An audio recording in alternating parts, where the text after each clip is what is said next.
All right, it's Saturday night. That means it's time to run it back. We are Peach Basket, a site dedicated to all things basketball, and this is Run It Back, NBA Week in Review. This could be a little bit different show than we've done in the past for a few different reasons. I guess foremost among them, the fact that our crack graphics department hasn't done all of the video editing that they needed to do. And don't worry about it. I'll have a stern talk with the graphics department, make sure that they get everything right next week.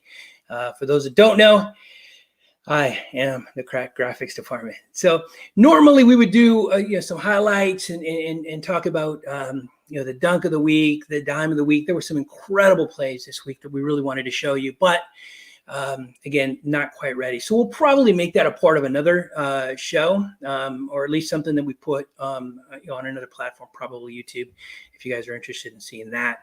But what we are going to do is what has become a bit of a habit for us, and something that is, for me, really, really fun.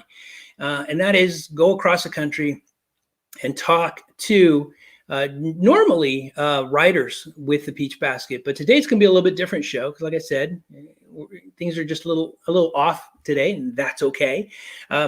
We're still going to go cross country. We're still going to talk to fans, but these are not going to be necessarily writers for the Peach Basket. I'll talk a little bit more about them before we call them in.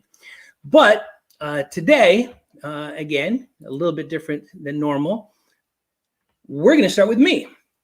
Ajay is generally or normally our Lakers writer. He does a great job covering the Lakers, and he writes in a real unique way that hopefully you get a chance to read some of his stuff on our site, peach-basket.net. But he is away at a wedding this week. So, Jay, if you're watching this, we miss you. Hope you have a good time. I'm going to try and do this update justice. What we want to do is take a look back at the week for the Lakers. The Lakers had a good week. They continued to be down AD. They continue to be down LeBron James. You lose those two pieces, you're going to be in trouble generally. But this team is really, my knee-jerk is to say they're keeping their heads above water, and they are, but they're doing more than that. They're playing really well. And they're winning games, and they're winning games that they should not be winning. Counting tonight or today, they've gone 3-2 with wins over the Nets and today the Jazz. What's really encouraging about those wins is that in those 5 games, they've all had different leading scorers. KCP has led them in scoring. Andre Drummond, Dennis Schroeder, Kyle Kuzma, Talen Horton-Tucker. That's pretty amazing. That goes to show me that the Lakers team is gelling as a team. And that's always been kind of a knock on the Lakers. Somebody, I think on one of our shows early on, called them top heavy. And I never really thought about that before, but it makes sense. They are top heavy because of LeBron and AD. Those are two of the best players in the game. But we're learning now a lot about this team. We're learning that they're good without those guys. They are a good team without those guys. They're not going to make a deep run without them, but they're learning how to play without them. And when they come back, they should be integrated. You should be able to integrate them back into the fold pretty quickly. And they know now that other people can score, other people can hit the big shot, and the team defense is just amazing. So overall, it's certainly been a bumpy road for the Lakers, but they're doing well, a lot better than most expected them to do. They had a good week. LeBron and AD are a couple of weeks out, so I think things are going to get a lot better for the Lakers before they get much worse. That's the Lakers recap. Normally, I would let Jay know that he did a good job, so I'll tell myself, I think I did okay. That's my Lakers update. Now, we're going to bounce over across the country to Florida. Now, I know, don't correct me, I know that pin is not in Orlando. Like I said, our Cracks graphic department had some challenges today. Instead of taking that pin and putting it in Orlando, I kind of left it in Miami. So Brad, apologies for that. Let me bring in Brad. He is a writer with FL Teams, our partner, a great partner of ours. Really excited to have Brad join us today. Thank you. Our goal has always been really with the Peach Basket to be a voice for the fan. And I know you're a fan. I know your stuff. I've read your stuff. Your articles actually show up on our site and link back to FL Teams. So thank you for being here. If you could give us a brief update, how did the Orlando Magic do this week? Yes, sir. So obviously the season has been pretty tough for the Magic. They've suffered tons and tons of injuries. They were without Jonathan Isaac for the entire season due to a torn ACL. They lost Fultz early in the season to a torn ACL as well. Yeah. And this season, it's just been downhill. This week, they lost, 4 or 5 games. They lost to the Wizards, the Pacers, the Spurs, and the Raptors last night. But they did have an encouraging win over the Chicago Bulls, 115-106, if that's any consolation prize for the tough week they've had. Now, Orlando is one of those teams that is tanking now and trying to rebuild long-term, as they have 10 top 10 first-round picks over the next 7 years from the Vucevic trade, from the Aaron Gordon trade, and they have a boatload of second-round picks as well. So the road may be a little bit tough, and enduring it as a Magic fan will be hard, but there's only one direction for the Magic to go, and that's to go up. And they do have a lot of promising talent on the team in Chuma Okeke, Mo Bamba, RJ Hampton, Wendell Carter, and Cole Anthony. So it's not to worry and hit the panic button quite yet. And of course, they're going to get 2 big contributors from the NBA draft, whether that could be Jalen Suggs, Evan Mobley, and Jonathan Kuminga from the G League, possibly Cade Cunningham if he falls, or if the Magic make a trade. So as of right now, the Magic are not doing too well, but there is always room for optimism, and the Magic certainly have the tools to hit a great rebuild and get right back into the playoffs like they were just a few years ago. Right on. All right. And this speaks to kind of my ignorance about East Coast basketball. Let me kind of formulate my question. There are teams on the West Coast that if they had what the Magic have, this plethora of picks coming in, they're going to be good. San Antonio Spurs come to mind. You trust that front office, right? Mm-hmm. There are other teams, I won't name them, that, man, you just think they're going to blow it. They've got a great opportunity, but they're going to blow it. They're going to find a way to blow it. Where are the Magic in that spectrum? Do you trust the front office to do a good job with all of these picks? It's kind of in the middle, I'd say. Maybe leaning more toward the successful draft picks, because looking over the last 10, 13 years, Orlando hasn't drafted bad. They've drafted Victor Oladipo, they've drafted Domantas Sabonis, both all-stars now. And then as well as they've had, good draft picks too. Jonathan Isaac looks very promising. Mo Bamba, when he gets playing time, he's done very well in that limited time. So I do think with those opportunities, GM Jeff Weltman and Steve Clifford, the head coach, I think they're going to have good draft picks. The Magic's problem is just giving up on those players too early, because there was a time when Orlando had the best core in the NBA. They had Tobias Harris, they had Vucevic, they had Gordon. Yeah. They had all these solid guys, and yet they've made the playoffs twice over the last 10 years. So it's just not a matter of getting the right players or drafting the right players. I think it's more so just holding on to them and letting them develop. Yeah. No, outstanding. Great answer, man. Appreciate that recap. That was incredible. Good information.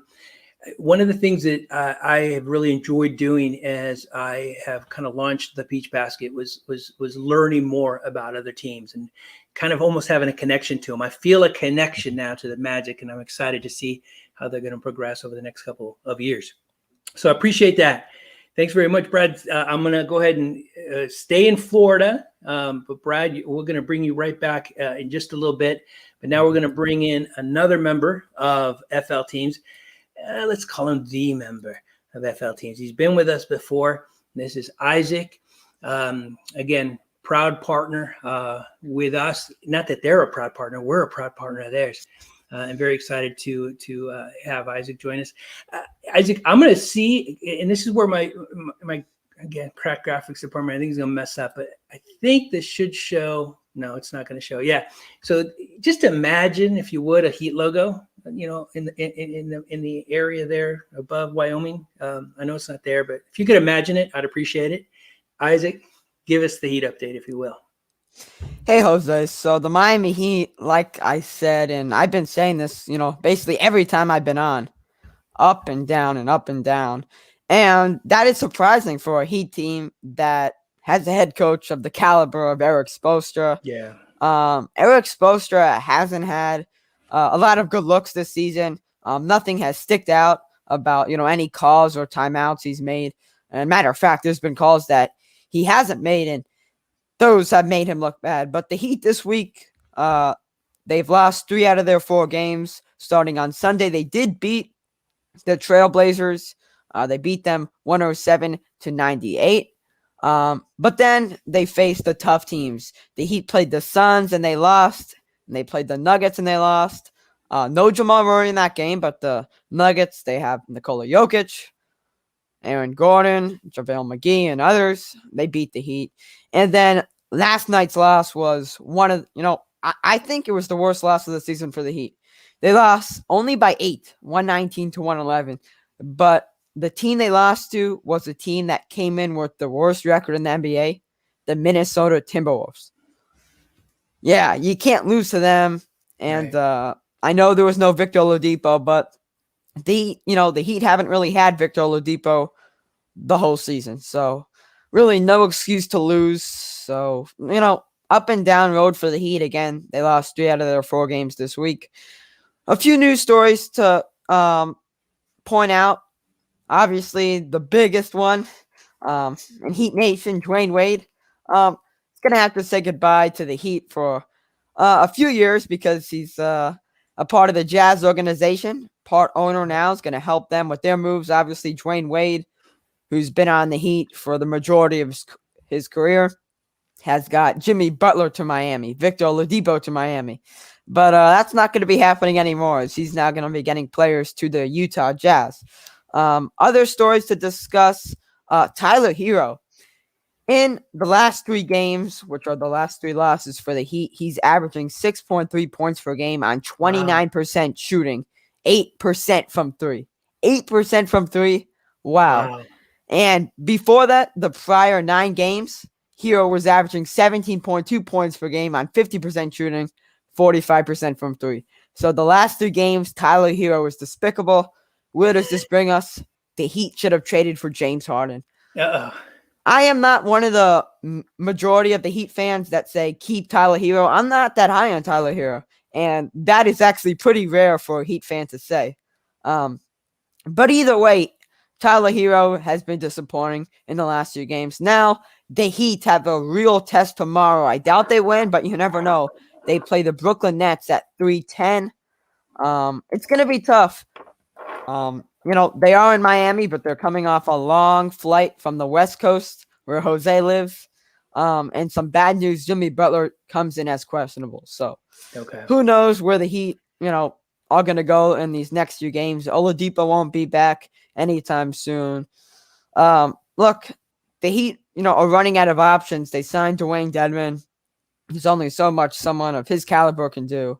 Right. But look, Butler, Adebayo, and especially Hero, they need to step up for this Miami team that, as of now, they have a playoff spot, but they're not looking too good. All right. Yeah, you've been kind of banging that up and down drum. It seems like your updates consistently talk, or kind of go along the same route. They're up, they're down. There's a lack of consistency there, which I can imagine is really frustrating as a fan. I do want to call out before I let you go and we jump over to Boston.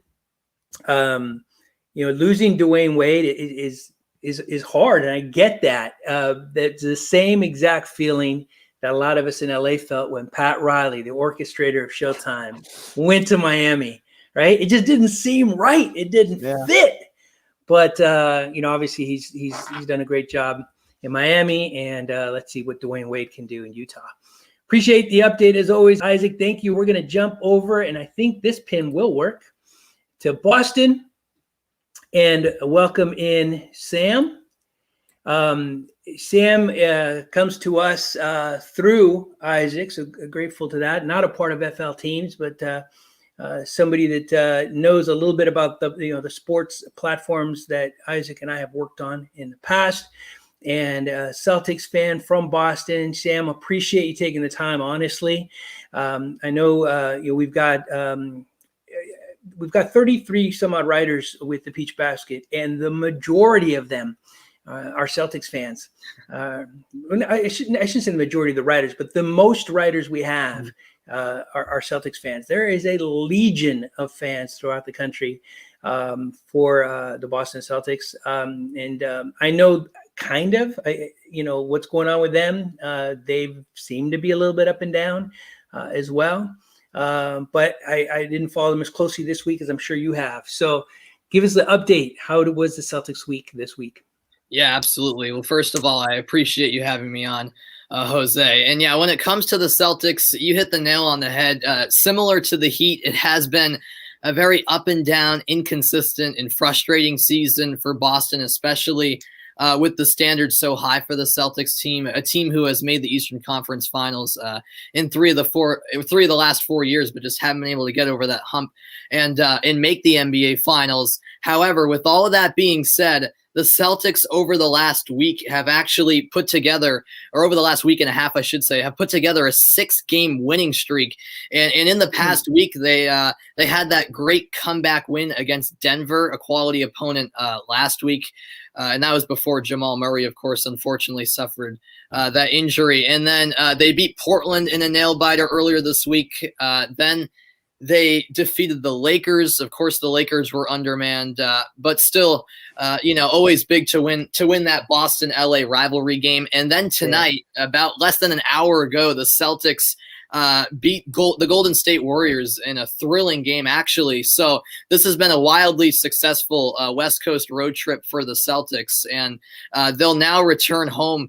And they've got a difficult week ahead. Not their next game when they face the Bulls, but then later in the week they have Phoenix and Brooklyn. So that will be those will be big tests for sure. But yeah, right now, there's reason to be optimistic if you're a Celtics fan, because you may remember just a few weeks ago they were hovering right around 500. They were below 500 for a little while, which is just crazy because there's so much more expected from the Celtics team. But they are 31-26 right now. Just a few weeks ago, we were talking about, in the Boston market, fans were saying, are the Celtics going to have to play in the play-in round, which we'll touch on the play-in round later.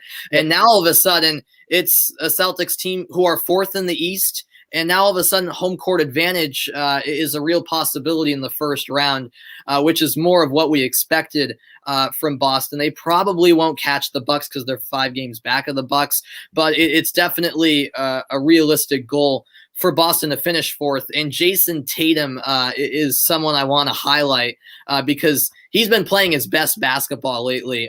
Last Friday, he had that monstrous performance against Minnesota where he had 53 points, a career high. Then he had 28 against Denver, 32 against Portland, 14 against the Lakers, okay. But then tonight, he bounced back with 44 against Golden State. He was dueling it out with Steph Curry in prime time on national TV. So all of a sudden, Tatum, who was really in quite a slump earlier, just a month ago, like the rest of the team. All of a sudden, Tatum is playing spectacularly. And I think the key is for the Celtics, everyone's healthy right now. Kemba Walker's, starting to be himself. Also, the Celtics, just a few days ago, waived Mo Wagner to acquire Jabari Parker, and Parker actually had a very impactful performance off the bench today against the Warriors. So there hasn't been much reason for optimism all season long for the Boston Celtics. However, they have strung together a 6-game win streak, had a successful West Coast trip against some quality opponents. So I feel like the Boston Celtics are finding their stride at the very right moment as we wind down in the regular season and get ready for the playoffs ahead. Nice. I saw a tweet just before we jumped on that Jabari Parker scored more points tonight in his debut for the Celtics than he did all season long for the Sacramento Kings, which is mind-boggling, unbelievable. So obviously a good pickup. The Lakers drafted Mo, and I think he's a great player, and I know he actually had an impact in the with the Celtics. So I was surprised to let him go. They let him go, but when you see what Jabari did tonight, it kind of makes sense. So let me ask you a question, and then we're going to bring in everybody and talk some NBA news. As a Celtics fan, now that you're seeing them kind of trending in the right direction, what is their high water mark? If everything goes perfect, I mean, is this a championship winning team, or is the best you can hope for Eastern Conference Finals? What do you think is kind of the high water mark for the Celtics this season? Not what they want to do. What's realistic, right? Exactly. Yeah, it's a very good question, Jose, and I'll take my bias out of it. Of course, I would love to see them, make the NBA Finals. However, I think the ceiling for this team is the Eastern Conference Finals. I just look at this Eastern Conference, and both Philadelphia and Brooklyn have really impressed me, and the Celtics currently sitting at that 4 seed would either have to face Philly or Brooklyn in the second round if the Celtics got there. So even that in the conference semis would be a difficult matchup. Right now they'd be matched up against the Sixers as the playoffs started today. The Sixers actually swept the Celtics this season in the regular season, completely opposite of prior years when Boston have completely dominated Philly. And that Sixers team is legit. So, I'm not even sure if they'd get past Philly if that was the team they met in the Eastern Conference semis. Perhaps they could pull it out in 7. But then if they advanced from there and made it to the Eastern Conference Finals, I don't see them getting by Brooklyn, and I don't see any team, to be honest, in the East getting by the Nets. I think that's a stacked team. They're 38-18, and we haven't even seen Harden, Irving, and Durant on the court at the same time that often at all, which is scary to think about. So I think the best you can wish for if you're a Celtics fan is the Eastern Conference Finals. Even the East semis, that would be a heck of a series, whether it's Philadelphia or Brooklyn they face. I think it's possible they get to the East Finals, but no further than that. So I think that's their ceiling. All right. I appreciate, it's hard to answer a question objectively when you're a fan. And I think you did that, and I appreciate that. Let's bring in the rest of the team now, and we're going to, whoa. We got Isaac at a bad time there. Hopefully he's okay. All right, guys, listen, what we're going to do now, this is generally where we would take a look at the dunk of the week, the dime of the week, the dagger of the week, and there were some good ones. But unfortunately, we're not going to be able to do that because my fault. But what we are going to do is we're going to show you a 1-minute video, which reviews, we're called Run It Back, NBA Week in Review. So this reviews the NBA news for Monday, Tuesday, Wednesday. Hopefully the font's not too small, but after this video, we're going to take some time to talk a little bit about what was a consistent theme throughout the week in the NBA. So let's show you that video, and hopefully that'll give Isaac enough time to recover from whatever happened to him. The voice of the fan. Drop a bounce pass, throw down the rim rocker, lay up off the glass right past the shot blocker. I follow through like Kobe's is money, you can cash it. For news on LA hoops, come over to Beach Basket. Up to date sports, post game reports, debates and play by play coming straight off the court. The voice of the fan making noise, causing havoc. Zone a man up, you can ask Beach Basket. The Beach Basket, come and tune on in. The Beach Basket, where the news begins. We're dropping news like we're in the stands. Creative views from the average fans. The Beach Basket, the Beach Basket, the Beach Basket.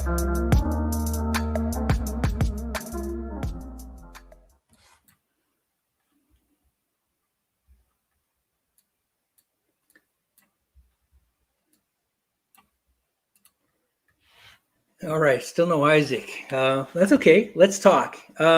What you might have seen, hopefully, in that was, some unfortunate news. Players are going down. There are a rash of injuries. that seem to be a little bit more prevalent this season than last or any season prior. This is a weird season, just like last season was a weird season. And so what's a couple of things that kind of stick out to me about that. Number one was a quote, and this is the first question I want to ask the panel here. There was a quote by Mark Cuban recently. He voted for the play-in tournament as an owner. He obviously had a vote. He thought it was a good idea at the time. Now he's looking at all these injuries, and he's like, man, I don't think that play-in tournament was a good idea. So what I want to do for a minute is just kind of take the injuries out of the equation, because we're going to talk about them in a little bit more detail. But general question, the play-in tournament, do you see it as a positive? Do you see it as a negative? 7, 8, 9, and 10 are going to play each other basically to get into the playoffs. I'll save my thoughts for the end. Brad, you want to go first? What do you think about the play-in tourney? Oh, shoot, we can't hear you. Yeah, I was muted. My bad. There you go. But I think the play-in tournament, it does add an exciting factor to the NBA season, especially coming down to the wire. And I know, taking injuries out of the equation, it is exciting, because teams that haven't had the greatest season or that haven't had the greatest luck of strength of schedule or whatever still have a chance to make the playoffs. As you look, the 26 and 29 Pacers can still get in. The 23 and 34 Raptors could still get in the Eastern Conference. The Warriors at 28 and 28 could still get in. San Antonio at 26 and 28 could still get in. So it does give those teams kind of motivation to finish out the season strong. And, we have heard some players, voice their discomfort with this. Draymond Green said that he believes his team should just really lose out this entire season because he believes there's no chance in the playoffs. So we obviously know the player's stance on this, could add more injury, could add more fatigue, and ultimately just, mess up your team in the long run rather than trying to get a playoff spot in the short term. But in the NBA standard, they're only making more money. They're only generating more views. Yeah. And it's kind of like what they did last season with the play-in games with the, 8th seed and 9th seed, I think it was, with Memphis and Portland trying to fight in for the playoff spot. So in an NBA standpoint, and Adam Silver, I think it's a genius move. As for the players, health and safety, not so much. Okay. Yeah, and we'll elaborate on that a little bit. Brad, what do you think? Or Sam, I'm sorry. Yeah, I agree with most of the points Brad brought up. As you say, more games is more money for the NBA. Yeah. And when we do put injuries aside, I do think it's a good idea. Listen, I'm not a big fan of, having everyone make the playoffs and that idea. I like the fact that, for the MLB example, only 10 teams make the playoffs, so you have to earn it. But with the NBA, I also don't like seeing teams tank and just throw the season away and have these meaningless games at the end of the regular season. So that's why I do like this play-in idea, because as Brad said, you have teams that in the past around the 11, 12 seed would just throw the rest of the season away with a month left and say, we've got no shot at making the playoffs. It's not even worth it. But now all of a sudden, if you get that 10 seed, you have a chance because you do get into the play-in round. So there's still something to play for, and I think that puts more value on the regular season, which I think is needed in the NBA, where we see, load management and sometimes the regular season doesn't seem too meaningful, which I think is bad for the league overall. So I think, this play-in tournament adds more games, of course, but also what it does is it puts some more value on the regular season down the stretch. And also focusing on the 7-8 seed, now those 7-8 seeds that maybe previously were locked into a playoff spot with a few weeks left, all of a sudden now they're trying to battle out to get that 6 seed to avoid this play-in round where anything can happen, which I think is makes it all more intriguing as well down the stretch at the end of the regular season. And just one last point on this, I think all of us love March Madness, and the reason we do is because it's win or go home. It's one game. Win, you move on. Lose, you're out. Whereas in the NBA, for the regular playoff structure. We have best of 7 series. And I think we can all agree for the most part in round 1, especially, and even round 2 on many occasions, it's pretty predictable as to who will come through in a best of 7 series, just because it's so hard for upsets to happen in the NBA with the best of 7 series. But with this play-in format, it's similar to like NBA's version of some March Madness, where it's anything can happen in that 9-10 game. The loser's out. And then if you lose the 7-8, the winner of that 9-10 will play the loser of the 7-8. And it's when you make the playoffs and lose, you're done. So there's so much meaning on those play-in games, which makes it more exciting for the fans. And I know when you take the injury side into account, that's fair to do. However, you're only playing a maximum of 2 games in this play-in round. It's not like you're playing a whole nother series. If you know what I mean. So overall, I'm for it. I think it makes the season more interesting as a whole in many aspects. Mm-hmm. All right. Well, let's instead of giving you my thoughts on that, let's key in on something that both of you guys talked about and jump to the next question. And we'll give Isaac the first go with this one. I think in general, the play-in tournament in theory is great. The problem and the reason Mark Cuban said what he said is because of the potential for injuries, right? There's a condensed season. You're playing a lot of games over a short period of time. And these guys' bodies, man, they're like machines. And, you got to be very careful with these bodies. And we're starting to see some bodies break down. James Wiseman, Jamal Murray, Donovan Mitchell. And I know I'm missing 1 or 2 others. It's rough. So, Isaac, I'll give you the first crack at this one. Play-in tournament now aside. Has this condensed, kind of exaggerated schedule, do you think, and we'll preface it by saying, we're not doctors, we don't know, but do you think this is contributing to more injuries? Or do you think these injuries would have happened regardless? It's just kind of unfortunate that they're all kind of seemingly happening now. What do you think, Isaac? I think the injuries are absolutely as a result of this condensed schedule. I think to start off, the Lakers and Heat, among other teams, if they made the playoffs last year or if they went to the NBA bubble, they've had a shortened offseason whereas, Golden State, for example, had a long offseason. Even though James Wiseman is down with the big injury, so we're going to put that, besides. So, zoning in on the Lakers and Heat, obviously they've had a very shortened offseason. That's why we've seen players like LeBron and Anthony Davis go down. And LeBron said, he wants some time, right? And he said that even at the All-Star break, right? He says, I don't really want to go to the All-Star game. I want to, have a break because we haven't had a lot of breaks. And that goes to my second point, where there's been more play 3 games in 4 nights more than ever, right? Back-to-back games. And at least this year, that's led to playing 3 games in 4 nights. And that's a lot of traveling and a lot of playing without rest. So those 2 reasons are, I think, evident to why the injuries have gone way up this season. It's funny you mentioned rest. It was I think it was, as a matter of fact, it was absolutely last season when Kawhi Leonard caught a lot of heat for load management, right? All of a sudden, everybody's talking load management, and players were making fun of him. He was being roasted on Twitter, and now you're seeing a lot of DNPs, right? Did not play, rest.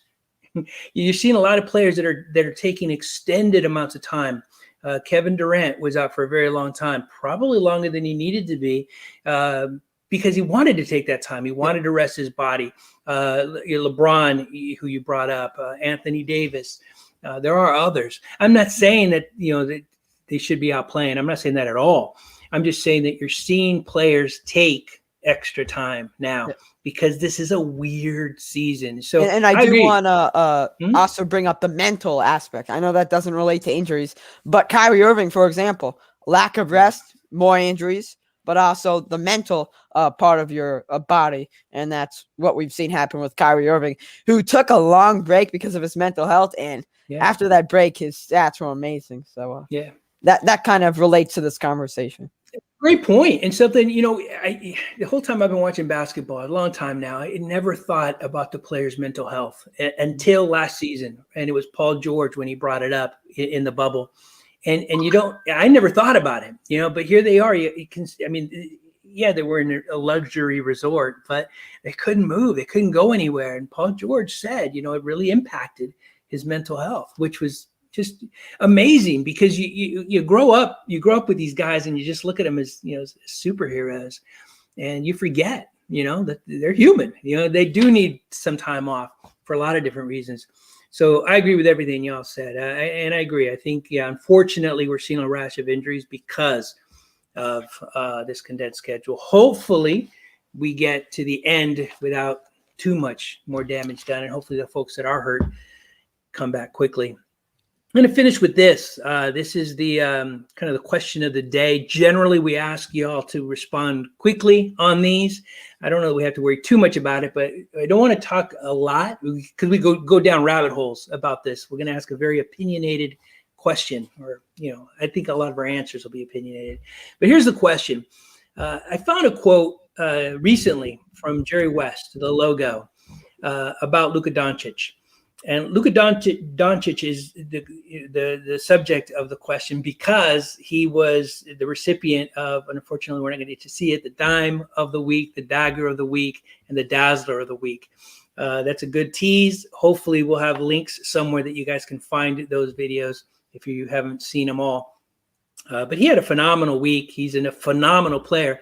And Jerry West, about a year ago, said of Luka Doncic, in the NBA, you have any season, you have 5 to 6 superstars. He said there's all-stars and there's superstars. You have 5 to 6. And I think it was interesting to hear Jerry West say that. I've never put a number on it, right? But you have, those players that are just a little bit better than everybody else. And Luka Doncic is certainly proven to be that. So my question is about Luka. And I'm going to ask you all to keep it, relatively short, because, again, we don't want to go down any rabbit holes. But here's the question. Does Luka Doncic finish his career as a Dallas Maverick? Yay or nay? Sam, you get the first go. What do you think? Oh, you muted, man. Oh, I apologize. I was going to say this is interesting because Luka Doncic is still very early on in his career. But I'm going to say yay. I am. I just get the sense that he's the type of player that is going to commit to one team, that is Dallas, the team that he has been with from the start of his career. Similar to what we saw with Dirk Nowitzki, I feel like he's determined to win a championship, with Dallas, the team that he started out with. I, for whatever reason, similar to Giannis, who I think is going to stay with Milwaukee perhaps his whole career. I just feel like these European players, I don't know why, but I feel like they have the determination to not, join a super team like we saw with other players. I feel like they have a determination, to get it done with the team they start out with, doing whatever that takes, no matter what it takes. So, yeah, I do get this feeling that Luka Doncic will be a Dallas Maverick for his whole career, interestingly enough. But obviously it's very early on to tell. Okay. Brad, what do you got? Yeah, it's just, I feel like he could go in the same role as what Nowitzki did with Dallas, but I just don't think he will. It's just kind of the fact that Dallas is just stuck in the middle, even with a talent like Luka Doncic. He had 22 points, 19 assists, and 8 rebounds against the Knicks, and they still lost. And I feel like that's the problem. Like Kristaps Porzingis, he's a good number 2, but is he good enough to get them over the hump? And I feel like Luka is going to see these years after years of 7th and 8th place finishes, and ultimately he's going to try and test his luck in free agency because he could get paid a supermax contract. I firmly believe that because of just how good he is at how young he is. So I feel like if a team offers him the right amount of money, I feel like he will go in that direction and ultimately stay with, whoever pays him, in free agency. Wow. Okay. Isaac. Goats are calling my name. Peyton Manning, Tom Brady, LeBron James, Michael Jordan, Russell Westbrook, Kevin Durant, James Harden. And because of those players, I know Steph Curry has stayed on the same team his whole career, and I know the same for Kyle Lowry. But those legends, those GOATs are calling my name, and I'm going to have to say nay. All right. That was a great build-up, man. Outstanding. There's so many names to discuss. Yeah.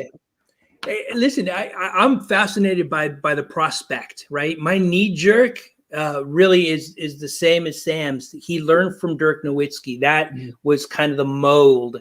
Yeah. So I think the knee jerk is that he's going to want to stay.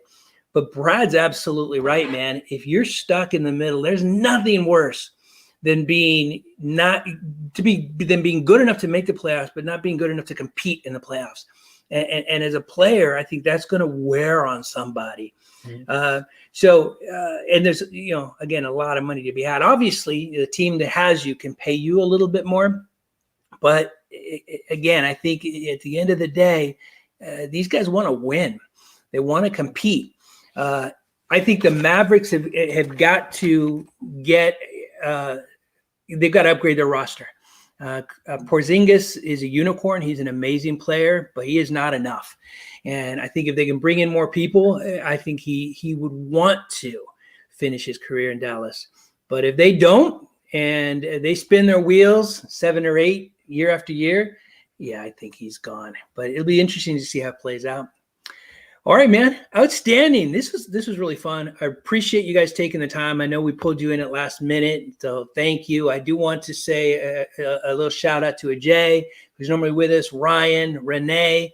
All three of you guys were missed, but these guys did pretty good. Right, Isaac? I mean, that's all I'm saying. Yeah. That's all I'm saying. That's what we're going to say. We miss you, Renee. We miss you, Ryan. We miss you, Ajay. But these guys did pretty good. I just don't know how else to put it. I appreciate the time, guys. Thank you very much. We're the Peach Basket and FLTeams.com. Peach Basket's a site dedicated to all things basketball. This has been Run It Back. The NBA Week in Review will be back next Saturday, and we'll see if the graphics department gets their act together between now and then. Thank you all very much. We'll see you next week.